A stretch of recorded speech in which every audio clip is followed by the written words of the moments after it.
Welcome to the Show Me the Way podcast. I am your host, Andrea Miller, and I'm so excited to bring this show to you. Show Me the Way is a podcast dedicated to exploring the journeys of those who have faced adversity and found themselves on unexpected paths. We will have meaningful, thoughtful conversations about challenges we have faced and how we discovered and forged new direction. Prepare to be inspired and to uncover your own strength as you listen to relatable and motivating stories. Life has a way of twisting and turning, and we often need a fresh perspective to understand how to navigate. Let's show each other the way.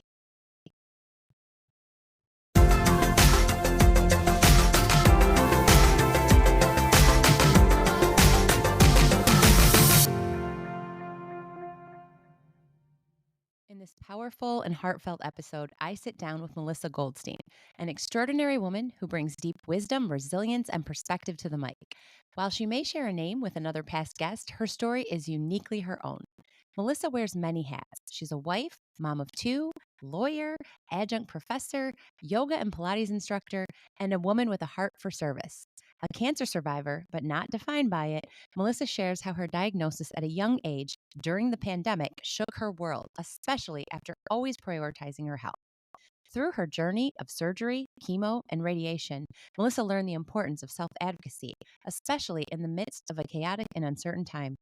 She opened up about how cancer changed her physically and mentally, and how she chose gratitude over bitterness, focusing not on why me, but on what now. Now, Melissa is turning her pain into purpose through her growing venture, MHG Road Back to You. She's dedicated to supporting others on their cancer journey, whether through tailored yoga and Pilates training, advocacy coaching, or simply reminding them that joy is still possible. Her mission is to help others reconnect with themselves even when life looks different than expected. Melissa's vulnerability, strength, and her grandmother's timeless wisdom, if the door isn't open, there may be a window, invite us all to reconsider how we view life's pivots. Much like my family's journey with Nathan, Melissa reminds us that just because something can't be done the way we planned doesn't mean it can't be done beautifully in another way. This episode is a moving reminder that we have the power to choose gratitude, to adapt, and to keep going, not just for ourselves, but for those who come after us. Welcome back to the Show Me the Way podcast. I'm definitely looking forward to the conversation with today's guest. So, you may recall a former guest, Melissa Goldstein, who currently has the most downloaded episode for this podcast. Congrats, Melissa. Melissa has been a great supporter of the show, and I loved our conversation. Since then, she referred me to her daughter, Paige, who I interviewed and dropped an episode with recently. And she also referred me to today's guest, whose name is also Melissa Goldstein. What are the chances of that? Melissa was very receptive to being on the show. And I know she'll provide us as listeners inspiration and motivation for sure. Melissa is a cancer survivor and has taken all that she's been through and channeled it to serve and support others through their cancer journeys. She's starting a business in line with this, and among many hats she wears, she's also a Pilates and yoga instructor and trains other Pilates instructors in a way that's best for cancer patients and survivors. I'm already inspired, and we haven't even spoken live yet. Melissa, thank you so much for accepting my invite and being a guest on the show. I cannot wait to allow you to share your story. So, welcome to the Show Me the Way podcast. Thank you. Thank you so much for having me on today. Of course. Yeah, I love it. Melissa says she has the same name as me. Can you believe that? But it's always fun when people that have been on the show give referrals because it means it was a great experience for them. So I'm very glad to have you here. And before we jump in, I will let you say a little bit more about yourself because, like I said, we've never even talked live in person. So feel free to No. share a little bit more. Okay. So my name is also Melissa Goldstein. I currently live in Margate, New Jersey, really close to the beach, which is fortunate on a day like today. I am a former practicing attorney, so I don't practice anymore, but I do teach law classes at Stockton University, a local university here in South Jersey. And I have had a yoga and Pilates studio. This is my 21st summer having the studio. So I have studied and taught yoga. I'm really aging myself, but since the mid 90s, and Pilates since 2004. Although it's super trendy now, I've been doing it for a really long time. And I live with my husband. I have 17 and 19-year-old kids, and my best friend, my 8-year-old Labradoodle. So Oh, that sounds like me. I have 2 boys, they're close in that age, and my dog's probably my best friend too. exactly. The one who's excited to see me when I get Yes, home. right, they greet you when you get home. Wonderful, that is a great description, and yes, I have jumped on the Pilates train. I really love those classes. I think they're very good for us, especially as we age. Yeah. Yeah, it's great. It's great for strength, for lengthening, for posture, for everything. I actually like to refer to I teach traditional based Pilates. Not that there's anything wrong with a lot of the trendy styles, but I do more classical Joseph Pilates based classes. And I personally like to refer to them as prehab so that you never need rehab. If you keep yourself balanced and your core strong, hopefully, aside from things we have no control over, we will stay injury free as we age and not need to spend time in rehab I like if that. you prehab. Yeah, I just wrote that down. I like that. Well, great. Yeah, so you do wear a lot of hats and you've worn a Hmm. lot of hats, so that is wonderful. As my listeners know, and as I told you a little bit, the reason I started the Show Me the Way podcast was to create a platform where I could share my family's journey, my family story. I said I have 2 sons. My 15-year-old has Duchenne muscular dystrophy. When he was diagnosed at age 5, our lives flipped upside down and Hmm. looked very different than the path we thought we were on. As soon as I started sharing a story about him, everybody had stories. It's like, Hmm. wow, there is so much more adversity out there that I really wasn't aware of before. So once you start talking, people are, I can relate to that. Oh, that makes sense to me. Here's what I've learned after I went through this. And it's just been so joyful to me to be able to hear other people's stories and learn more about people that I maybe didn't know before and to provide them this platform to speak on it. So when Melissa spoke, she gave us wonderful insight, being a mother of twins and also mother of a son who has autism. But just everything she shared, I think a lot of my guests enjoyed because they could just relate. And she's very down to earth. So I thought Hmm. that's probably another reason Definitely. everyone loves her episode so much. But that's what it is. It's about people sharing things that they've been through. And some people have shared very direct moments. I had to move at this moment because of this. I had this diagnosis and my life flipped upside down. Sometimes people talk about all of their life's experiences, or it could be I had to take a new job, or I thought I was going to be a teacher and then I decided to go down this path.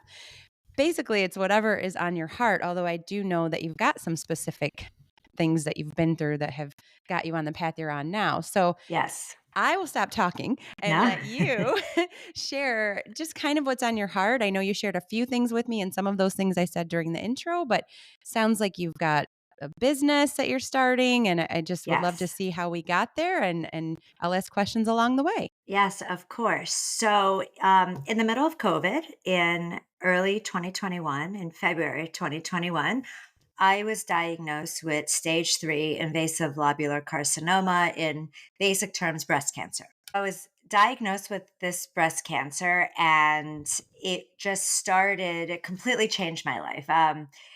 At first changed my life in horrific ways. I was always someone, as you can tell by having the yoga and Pilates studio, I am someone, not was, I am someone that really values movement, that really values health.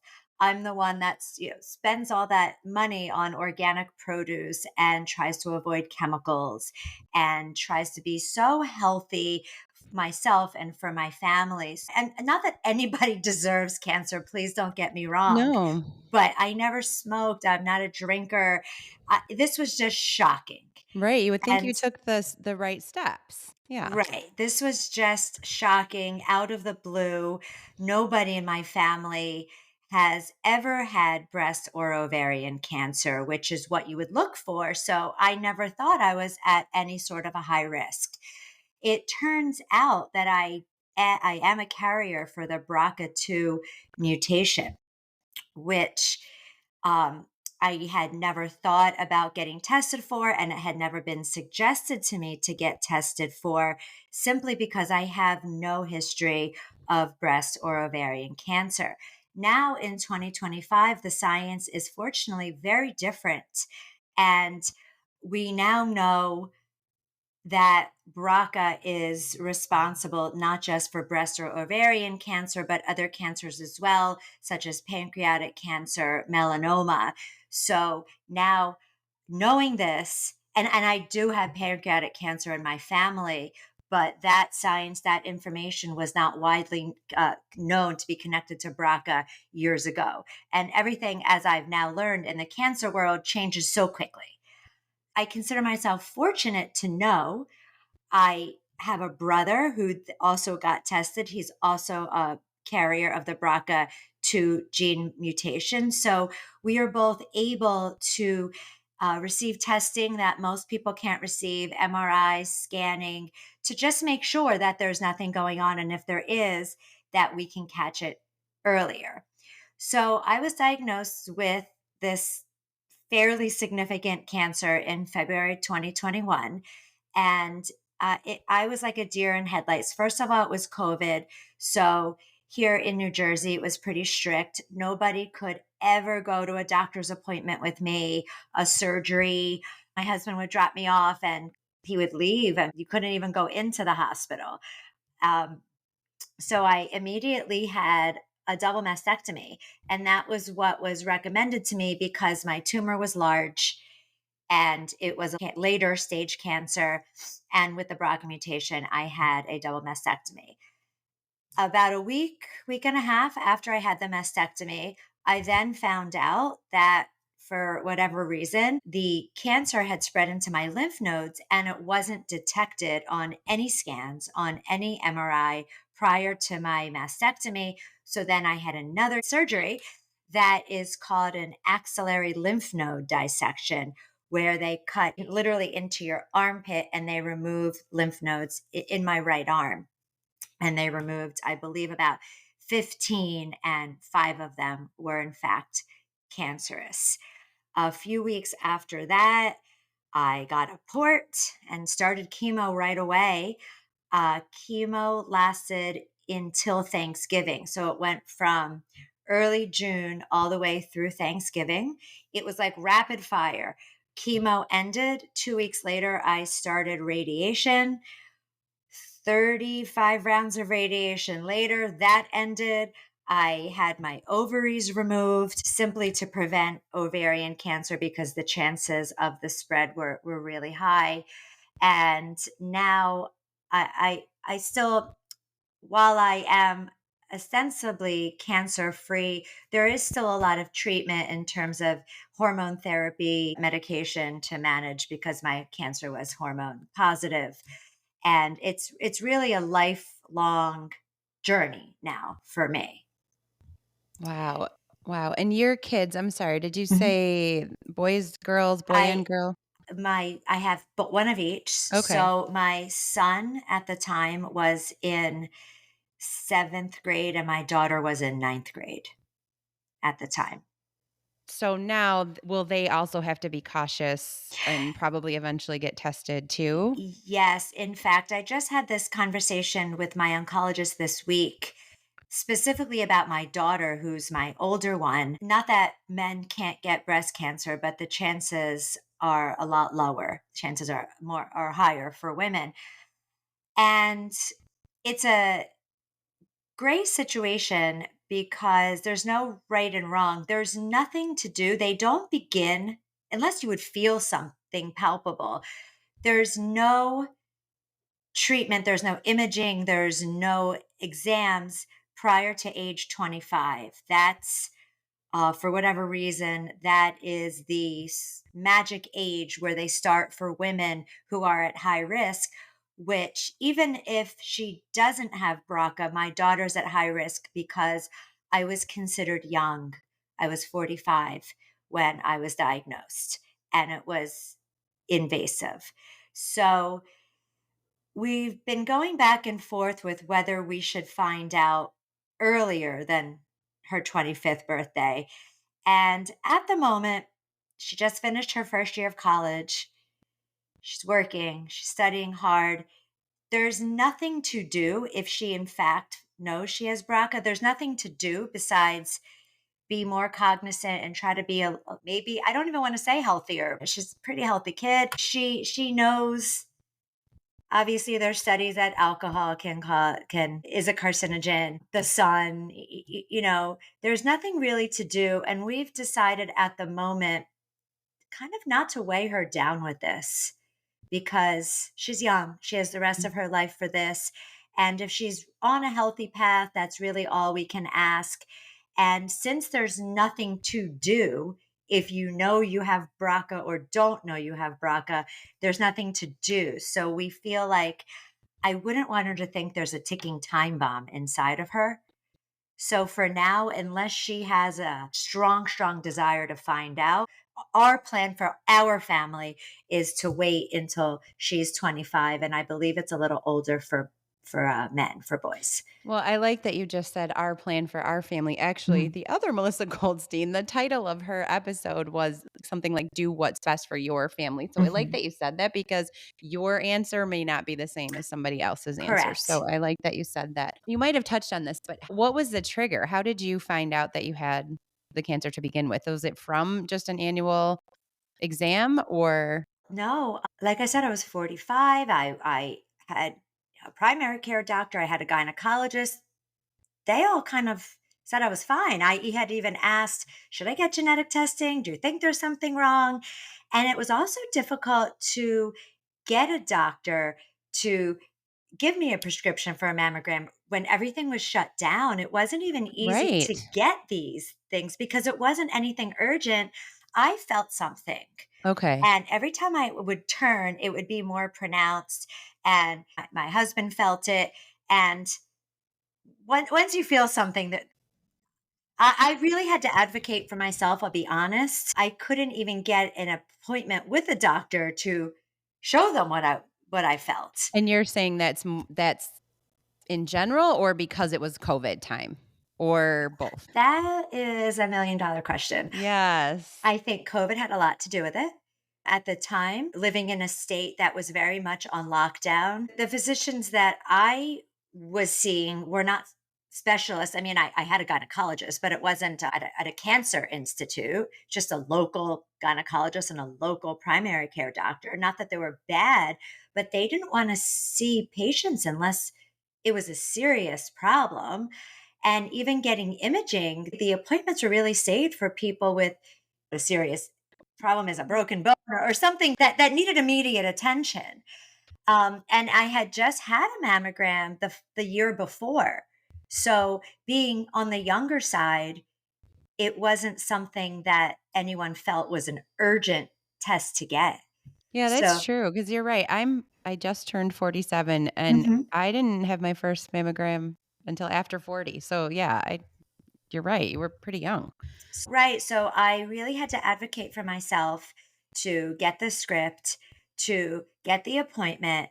And then even after that, no one really knew what it was. I had these biopsies. The radiologist wasn't sure what it was. I had MRIs, and I really had to push for more testing because the idea was, oh, you're young. You have no family history of this.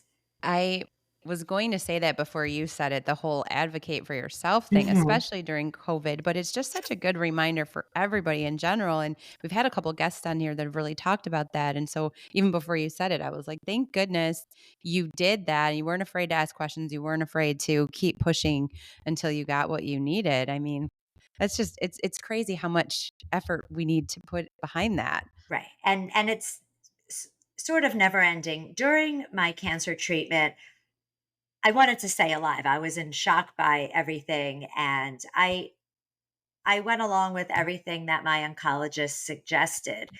But now on the other side of it, it's very interesting. The research changes so quickly, the protocols change so quickly, and I still have to advocate for myself.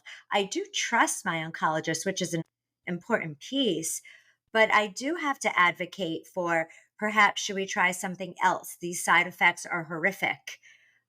I appreciate being cancer free, but what's the quality of life? It's a ongoing process, I would say, of advocating for yourself. Yeah, and everybody is so different too. Mhm. I'm sure that you find this. My son, there's other boys his exact same age who have the exact same type of Duchenne muscular dystrophy, but even that, what they go through is like night and day, so different. So you have Yes, to just consider yourself. And yes, I'm correct. very glad you trust your oncologist, but they've just never seen every case. Like, not every case is exactly the same. Right, So, they're trying their best too. right. Wow. And some people prefer a more, I guess, holistic approach, not just Western medicine. I embrace it all. I want the best of integrative medicine, functional medicine, Western medicine. I will look into almost anything. Oh, I appreciate that. So, getting back to going through all the treatments, everything you talked Mhm. about, it was still within COVID. So much of that you did by Yes. yourself, right? Yes. Everything. Chemo, with the exception of two different times. It was a little bit interesting here in New Jersey. For a few weeks, the restrictions were lifted a little bit. So, twice someone came with me to chemo, and then it was closed again. So, I was really fortunate. As I said, I live at the shore in southern New Jersey, but my doctors and my hospital where I was getting chemo were about an hour, hour and a half away, depending on traffic. Fortunately, I am really lucky that I had a wonderful group of friends that would take turns driving me and they couldn't go in. So fortunately the shopping there is much better than it is here. So I didn't feel as bad. We don't even have a Whole Foods here. So they were So entertained. yes, there's Nordstrom's, Whole Foods, lots and lots of different shopping that we don't have here. So I didn't feel as bad. They weren't just sitting in the parking lot because it was a lot on my husband. I didn't want him to always miss work to drive me, and he wouldn't have enjoyed the shopping as much either. Well, I love that you brought that up, and probably all of those friends would say we would have done it no matter what the entertainment was, but that is so important. So many of my guests that have been through times similar or diagnoses or just anything, they all talk about the importance of their community and their village and their Yes. friends, and so I love that you brought that up. I even did a mini episode on it because it's so important. So important. My kids didn't drive. They were very active in sports and school activities.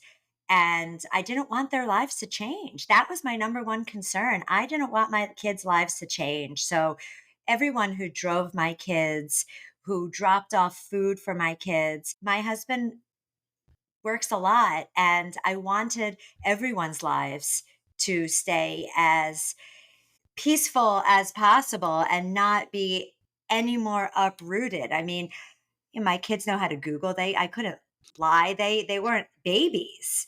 And it was a interesting age because they were also not older teenagers. They were 12 and 14. So I didn't want them to just Google the percentages of people who don't survive. I had to be honest with everything that was going on, but at the same time, I didn't want anything changing for them.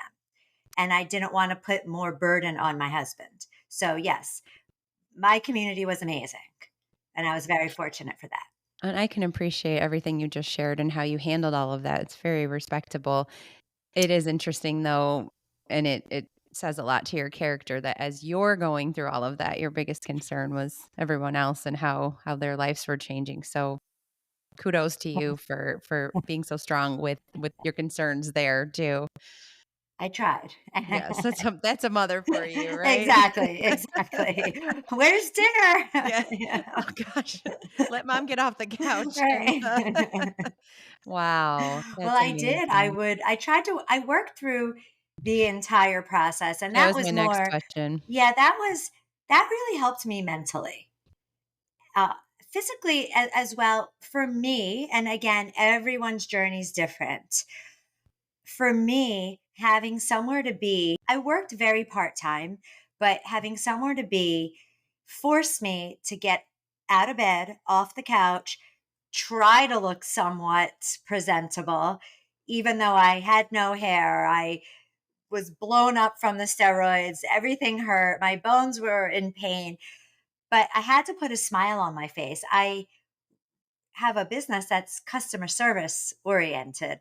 I can't go there and just talk about my ailments. I have to put a smile on my face. And even if I'm not happy, fake it.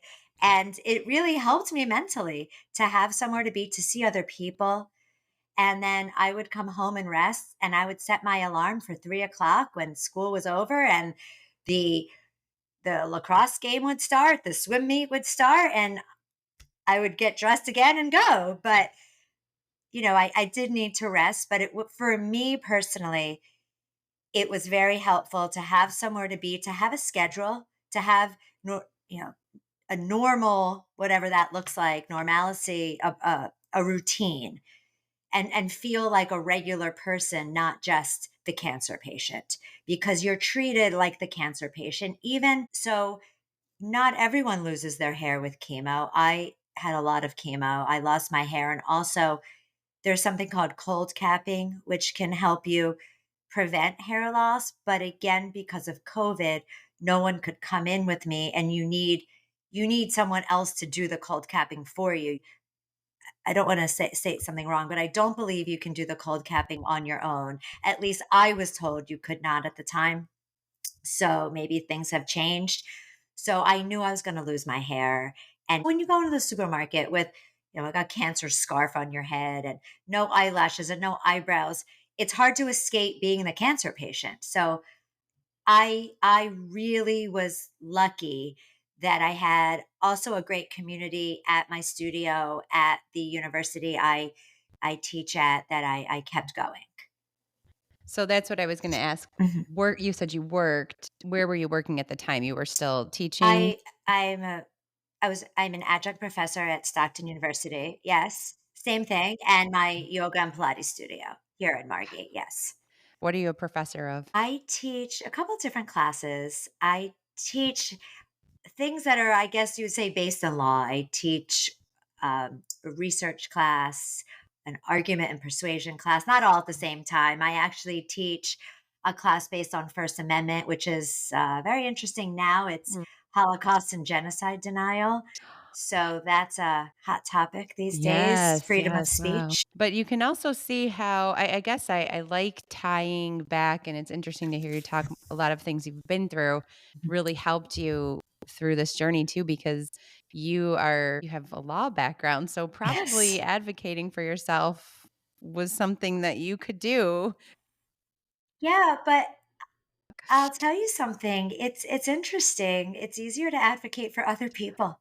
I could see that. Yeah, for sure, than yourself. And It just like you were saying, I didn't wanna upset the routine, so you do worry about how's this gonna go across if I need something, so I could see that. Right, and especially when I don't have any medical background. Right. So, it's different to advocate for yourself with people in the medical community when I have to defer to their expertise. Right, it's a good point, good point.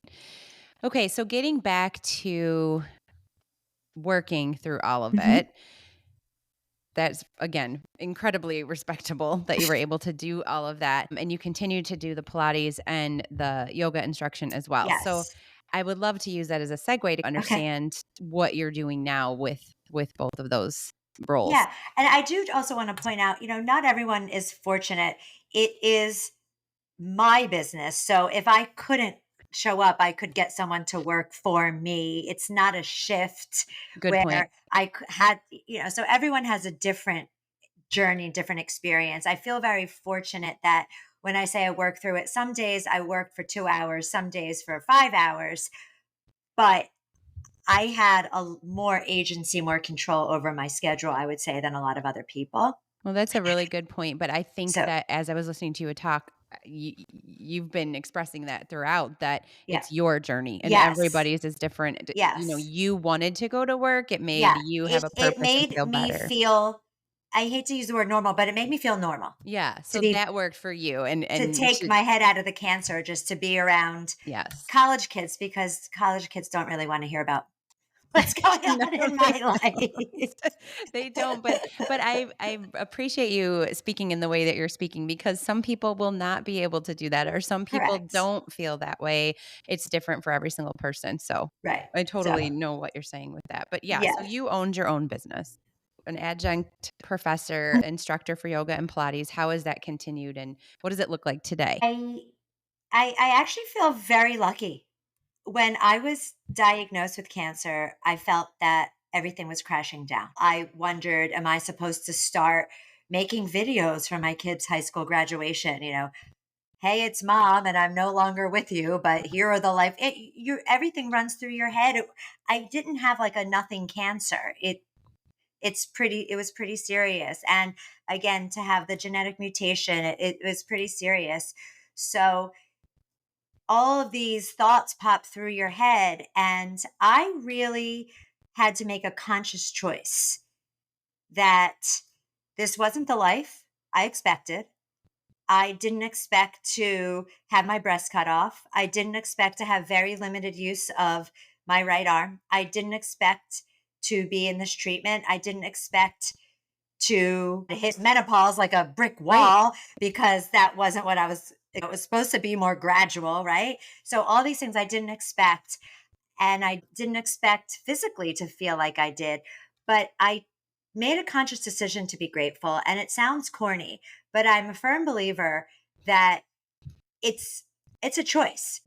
It's just as easy to choose to be angry or to choose to be grateful and to choose to be happy and to choose to be appreciative as it is to choose to be upset with the world. And I think it's wrong to say you should never be upset with the world because I was really angry. But when you go around and you have this anger in your chest and your body, everyone can, I think, tell that you're angry, and it gives you a different outlook. And it's not one that I wanted. It wasn't who I wanted to be deep down. And again, not to sound woohoo or anything, but we don't know, cancer, no cancer, we don't know how long we're here for. I really, that my cancer diagnosis changed my outlook. I really try to wake up every morning thankful that I woke up in the morning, thankful that I have my family, thankful that I have my business, thankful that I live by the beach, thankful that I'm alive. And sounds corny. I know it does, but it really helped me through everything. And it gave me the inspiration to try to share that with other people instead of, thinking, oh my gosh, I have this diagnosis, whatever it is. My life is different. My life is ruined. How about, thank God this was caught early enough because it easily could have waited, especially in the middle of COVID. It easily could have waited. I could have not advocated for myself, and the results would have been a lot different. Having a guest like you on the show, you're I'm getting emotional because I can really relate.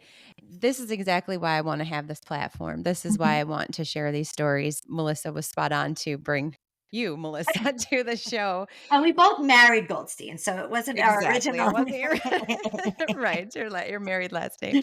But yeah, it's everything you're saying is exactly why I was thrilled to have you as a guest because that is what I want to share with people. And when you said we don't know how much time we have on this earth, when I received my son's diagnosis, it was okay, by age 12, he'll be in a wheelchair. By age 20, he might not be with you anymore. And you start putting these dates out there and these Yes. times, and you're Yeah, like, oh my gosh, but really anything could happen to any of us at any time. right, So we had a very, very difficult few months. Of course, you hear this diagnosis changes your whole life, but then we said, how are we going to move forward? And fortunately, my husband and I decided together we're going to do whatever we can and give him the best life we possibly can. And we're not going to sit here and dwell on, oh my gosh, by the time he's a late teen, it's going to be like this and this and this. right, You don't know. Everybody's different.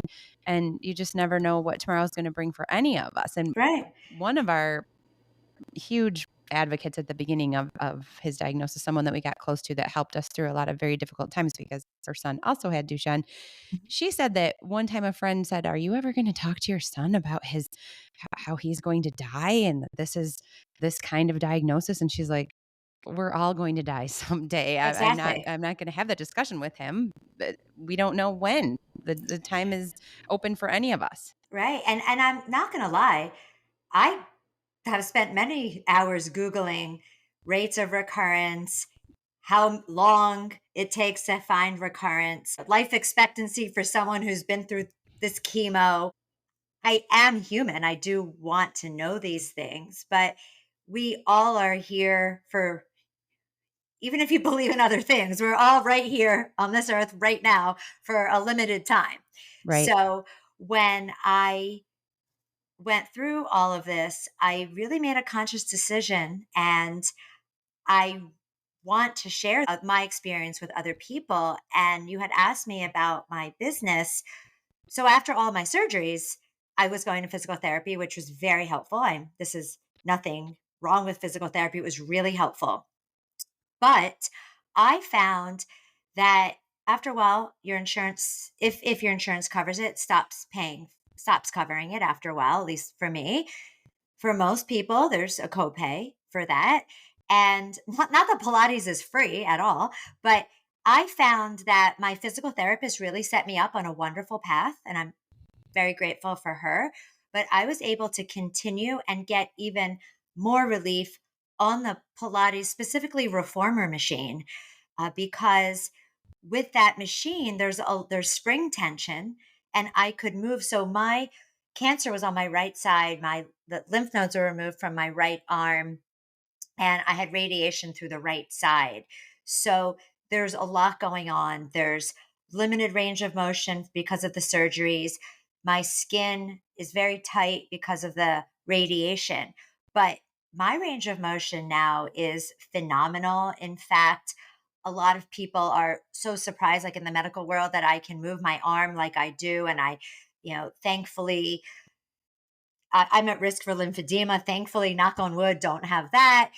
And for me, the reformer machine, really, I use it at least 3, 4 times a week for my arm and for the rest of my body as well. But it is what has kept me strong and limber at the same time. And different things work for different people. But because I've seen such amazing, amazing results from the reformer machine, I started sharing that with people who've gone through similar surgery, similar radiation process. And I'm not a physical therapist. I don't pretend to be. I am not a doctor, but I have been teaching Pilates since 2004. I've been teaching movement yoga since the mid 90s. I know that realm very well. I am also an attorney, so I can have everyone sign waivers that they know I am not a doctor or physical therapist. So there's that. But I started sharing this modality with a lot of people and was thrilled that they are getting the same results. And I work a lot one on one with breast cancer survivors. And for me, I started bringing these breast cancer survivors into my small group classes for many reasons. Private sessions is financially limiting for many people. Group sessions are not as expensive. And for socialization and just to show them what they can do. So I bring these breast cancer survivors into my group classes, and I don't point out to everybody else, there's the breast cancer person. I don't do that. I have a class that everyone can do. Just like if there's a pregnant woman, you don't have to have everybody go on their stomach. There's many other ways to work the body safely. So nobody really leaves like, oh man, we didn't go on our stomach today. No one says that. So I make the class safe and accessible for everybody. And for me personally, I limit my classes to about 6 people. So it's easy for me to watch everyone. But once I started doing that, I thought, a lot of people should be doing this, and not just here at this small studio in South Jersey. So I've started working with Pilates teachers to train them on what to ask. Again, we are not doctors. Everyone comes to be a movement teacher from usually a different background, whether you're a ballerina or a gym person or whatever it is. We're not doctors, we're not physical therapists, but look what we can offer in a very safe way. And by teaching other Pilates instructors how to work with breast cancer patients, it's a win win. For the Pilates instructor, it's another stream of revenue, right? If they can accommodate people who've experienced breast cancer, because there are men too, it's another stream of revenue. It's getting more clients in the door, and it's welcoming people from different experiences, because people who've gone through breast cancer, it's kind of different. Sometimes I guess if you're pregnant, being in a prenatal class would be fun, right? Because you can meet people similarly situated. It's nice to be in a group of cancer survivors, but sometimes you don't want to talk about cancer. Right. Sometimes you just want to talk about Pilates, or you want to talk about that it's hot outside today and not, oh, well, it's really hard when you're taking this cancer medicine. You sweat more. I mean, it doesn't always have to be about cancer. Right. This is a an outlet in a way Exactly. to you can relate with those that are Yes. there, but you can also just enjoy this time Correct. to get some strength and balance and feel good for a Yes. few minutes. Yeah. Yes.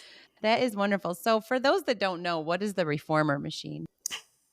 The reformer machine was originally invented by a man named Joseph Pilates, which is why it's called Pilates. He invented this in the 40s as a way of rehabbing some injuries. And traditionally, now there's many different variations of it today, because a lot of people want to put their own spin on it. But it works with springs, and it has straps and a tow bar, and you basically are working against resistance. So it builds muscle.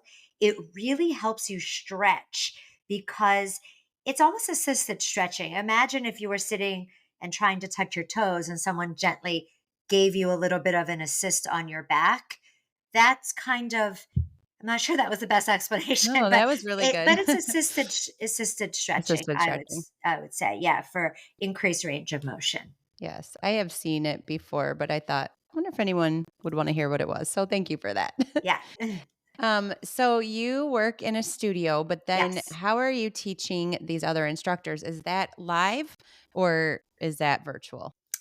Both. Oh, okay. Both. I can do it virtually, and that is where I hope to reach more people. For the summer, I am doing a bit of a hybrid, but the next session, which will start in the end of the summer, will be all virtual. And because I'm imagining that if they're Pilates instructors, they should have access to a reformer machine. And I just want to spread the word. I don't want to limit it. Not everyone can come to South Jersey, but I am planning this fall and winter to host retreats here at my studio. So people can travel here if it's accessible to them, and we can do it in person. So I'm planning to do both. Why not? We have Yes, the I love technology. that. Why not? Yes, that's great. So when you talk about your business, Mhm. is that what this is, or is there more that you would like to share about that? There is more. Everything I'm doing, I sort of have fallen into, and I realize that there is a need. So I do a few other things. One is, I'm not sure if prefer to be called a cancer coach or a cancer consultant. I have to decide on that. I've gone both ways with it, but I didn't even realize this was a thing, that there are people that do this. When I was first diagnosed with cancer, I didn't see many people like me, meaning mid 40s, young kids, working. It was recommended by my oncologist to join a support group, which was virtual because it was COVID. And people's concerns were different. There were a lot of older people, so their concerns were very different. And my anxieties were not their anxieties. My anxieties were, do I get a second opinion? Do I get a third opinion? Do I wait if I'm getting a third opinion and it's in the middle of COVID? I wanted to go to New York. New York was really shut down during COVID. Philadelphia was really shut down during COVID. I did get a second opinion, which just verified what I was originally told. But it was so hard to get these doctor's appointments. Then I would be postponing my own treatment. So there was so many anxieties about what treatment do I do? Do I listen? I don't know what to do. My kids, my husband, my business, am I going to be able to work? That one can talk to a therapist, obviously, or your spouse or your friends. But it was really helpful when I was able to connect with other people in similar situations to me. And I did know two women in similar situations to me. One had breast cancer, one had a different type of cancer, but still around my age, similar anxieties, if you will. And that was really helpful. I remember one day I went to one of my neighbor's homes and she had just finished chemo, not for breast cancer, but for something else. And her kids were around my kid's age. And that was just so helpful. What does chemo feel like? What did you tell your kids? How did your kids respond? And so I started in my journey when people would say to me, "Hey, my sister's diagnosed. Can she talk to you? My friend, my this." And I started spending almost every day having a conversation. Unfortunately, there are so many people that are diagnosed with cancer on the younger side. And not that people who are older don't have anxieties, but being similarly situated, that I started talking almost every single day to someone else. And then me being me, I want to follow up with the person I spoke to last week, and I have in my calendar so and so is supposed to get a scan. I want to follow up with them just as a friend. That I have started. I guess I call myself a cancer coach. I'm not really consulting, but it is a thing, and there are a lot of people, and I've gotten certified in that to be able to. It's just really a conversation, and I do it either as a one time thing, 5 conversations, or 10, and where it could be one time. Hey, this is what I did. Here's a checklist. What I suggest you ask, because you really are kind of a deer in headlights, unless you have a person close to you that's experienced this. I had no idea. I had no idea of the nuances of breast cancer. I thought breast cancer is the same. But I found out breast cancer is like saying, I hate to make this analogy, you're going to a restaurant. If I said I'm going to a restaurant, do you want to come? Well, it could be Mexican, Italian, Japanese. Maybe you don't like Mexican and you wouldn't want to come if it was that restaurant. Well, breast cancer is an umbrella term. There's so many different kinds, so many different treatments. I had no idea. And I wish someone had educated me or was really there to guide me from day one, because it alleviated so much anxiety when I was able to talk to somebody who could say, "Hey, guess what? I know that they say go get radiation in Philadelphia, which for me is an hour and a half away, and radiation's every day, every single day. I even went on Saturdays sometimes. So ask, can you go closer to home? What are the questions you need to ask? Because if you're in a health system, generally, and I understand why the treating oncologist wants you to stay within that system, because they have access to your records. They know the people that are treating you. They have confidence in those people, but say, hey, you know, it's not possible. I'm a mom. I work. I'm exhausted from all the treatment. It is not possible for me to drive 3 hours a day for something that takes 15 minutes for a month and a half. That's a lot. And maybe it's necessary, but it was very helpful having someone say, here are questions you should ask. If you're going to interview another radiation oncologist, what do you need to know about them? What do you need to know is their experience with breast cancer? It was really helpful in that. So I am working now in that space. And I've met really incredible people. And I just feel so fortunate to really make more friends and try to alleviate a lot of the anxiety. I am not a nurse navigator. I don't work for the insurance companies, but I can tell people what questions to ask.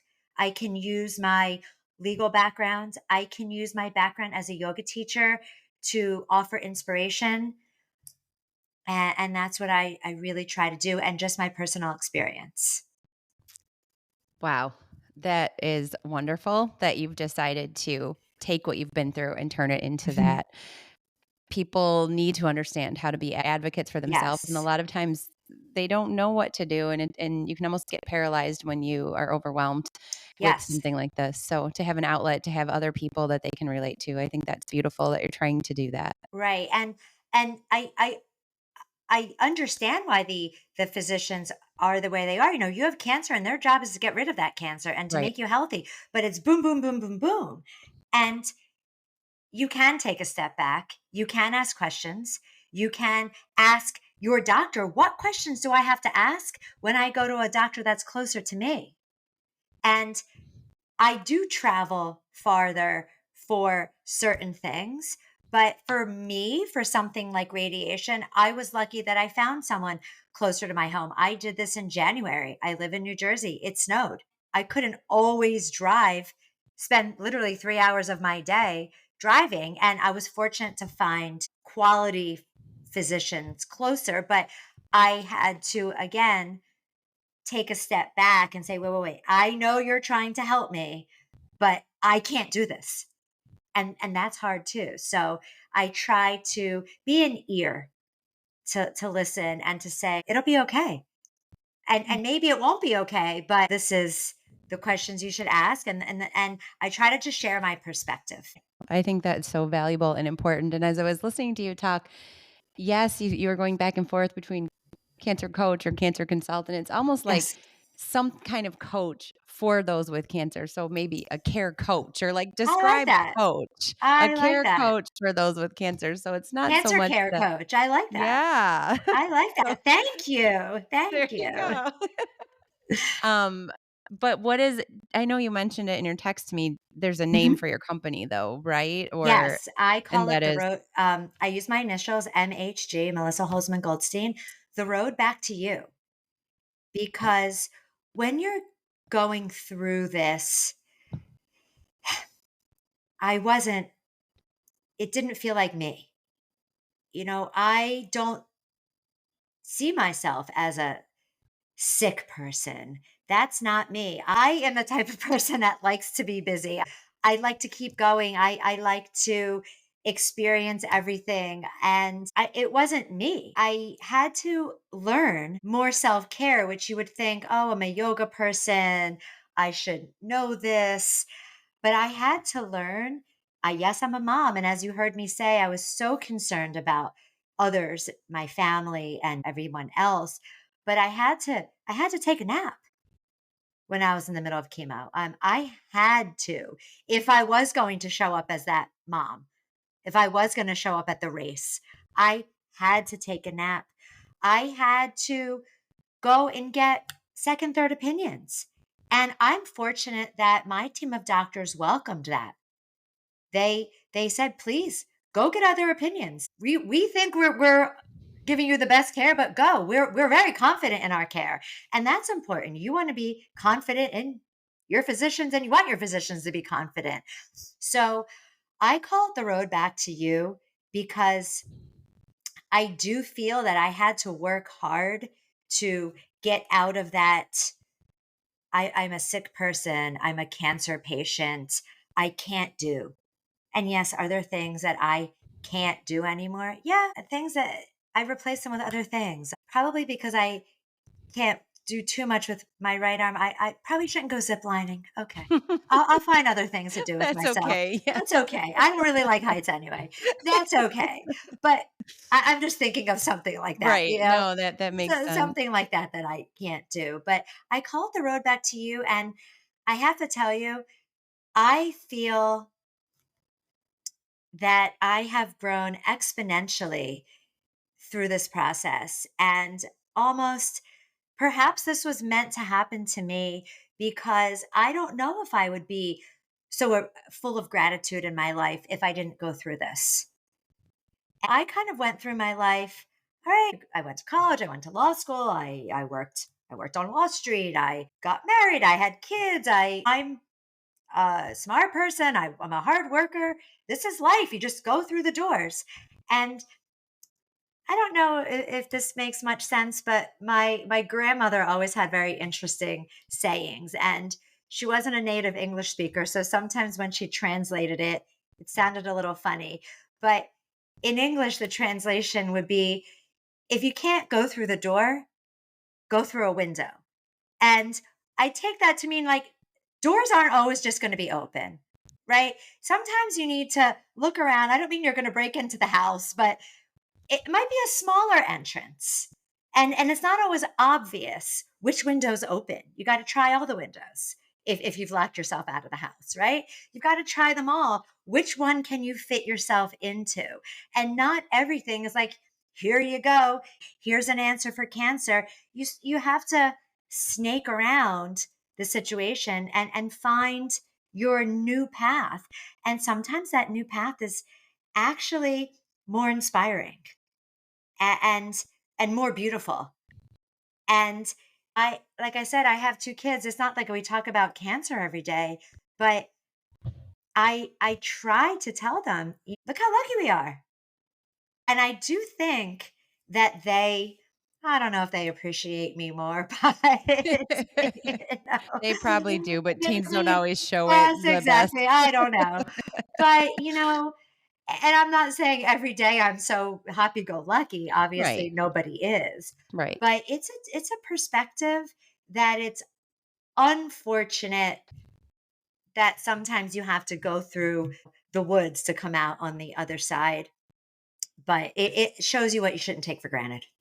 Yes, you touched on so many important points, and I definitely wanna kind of let you have time here, so wrap up a little bit, but before we do that, I just wanted to hit those things. So, a lot of what you talked about is maybe I can't do things the way I used to do them, or maybe I can't do things that I thought I could. Mhm. I always say for my son, he can't do things the same way, but we do things Nathan's way. Yeah, So sometimes you just have to adjust it. And so I of think course. not going through the door and going through the window is so very relevant to this Mhm. podcast because it's exactly what I'm saying that you think your path is going this way. Everything you talked about was very similar to what my husband and I thought. Got our college degrees, we met in college, we graduated, we got married, we started having kids, we just thought we were going to work. Nobody expected this Right. diagnosis. It was the same as you. It was not in my family. I am a carrier, but I never knew that I was. So Mhm. it was shocking. Like, what are we going to do now? And it took us some time, but we determined we're going to keep moving forward. It's just going to look different. So I That's respect wonderful. that. Yeah, I respect that so much, what you were saying. And I think a lot of people need to hear that or know that they've got somebody that can help them understand that. So I think that's beautiful, everything that you shared. And you gave us so much good perspective. I'm sure that your kids are seeing so much from you and they've seen your strength. And again, I always tell myself this, my son will appreciate me for One everything day. I do for him one day. One so day. so I do believe even if they don't express it outwardly, it's inside. Definitely. There's no way it couldn't be. But I will give you one more opportunity if there was something that you would like to leave for our listeners. I mean, you shared so much. I think I always used to hate when people say everything happens for a reason. I don't know why my son had that diagnosis. I don't know Right. why you went through all that you went through, but it is nice to take a breath, step back, and say, if any of this didn't happen, we wouldn't have the perspective that we have today. I wouldn't have learned about life the way I have. I feel like my mindset is so different today than it Yeah. was before my son's diagnosis. And so I do understand that that's something that we may have needed. We may have needed to go Yes. through these things to have the perspective that we have today. Right. And I completely agree. And, there's definitely times, I don't want to speak for you, but there are definitely times that I've thought, why me? Why me? And again, not that I feel anyone deserves cancer, but I tried to live such a healthy life. And you'd think, why me? But I actually, through all of this, also fell into public speaking, which uses, my college professor Experience. hat, my Yeah. Yep. law hat. I'm a teacher and a speaker. So I have started doing a lot of public speaking. And one of the titles I speak on is, you can't go in through the door, go in through the window. I try to show people. And when I say public speaking, it's not just to cancer survivors. Sometimes it's college students or professionals. I mean, it's in a lot of different realms. I have spoken to doctors through a few different health systems. And I would say that when you're thinking, why me? That's okay. But we also have that choice. We all have that choice. And it's just as easy to choose the path of gratitude than it is to choose the path of anger. And sometimes when we're holding on to that anger, it's deep inside of us. And one more quote from my grandmother is that she also would say, if you're picking up a piece of hot coal to throw at somebody to hurt them, you're going to get burned. So when you hold on to that anger, it weighs on you and it clouds your vision and it clouds your mind, and it's a perspective. And when you can try to let it go, even if forgive the world, the universe, whatever it is, because we don't know why your son, has was diagnosed with what he was diagnosed with. We don't know why I have cancer. We don't know why a lot of things happen. But if we can decide to be grateful for what we have, it's a much different path, and it is one that I feel like it's palpable, it's shareable, and that's really the message that I like to leave people with.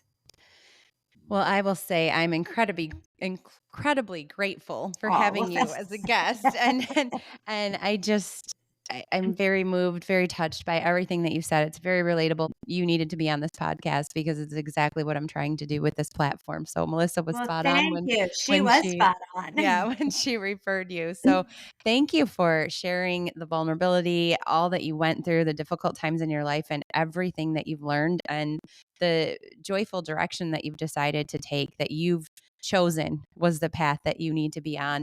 And I'm so proud of you for taking all that you went through and spinning it, making it positive, and also that you're going to help all of these other people that may feel lost, don't know where else to go. So I wish you nothing but the best of luck with the Thank you. business, Thank and you. Thank you. Thank you. course, and keep Thank doing you. the Pilates and helping other I'm trying. instructors and yeah, in your spare time. So yeah, we'll definitely post some information in the show notes. But it was just wonderful Awesome. having you as a guest. I Thank appreciate you. all that you shared, and I can't wait to drop this. Thank you. Thank you so much for having me. Really, really was an honor. Thank you for joining me for the Show Me the Way podcast. I truly appreciate you tuning in to today's episode about overcoming adversity and finding your path. I hope it brought you new insights, empowered you with perspective, and inspired you to find joy in your journey. If this episode touched your heart, don't forget to leave a quick review, as it will help us reach and motivate more people. Until next time, keep seeking the light and showing the way.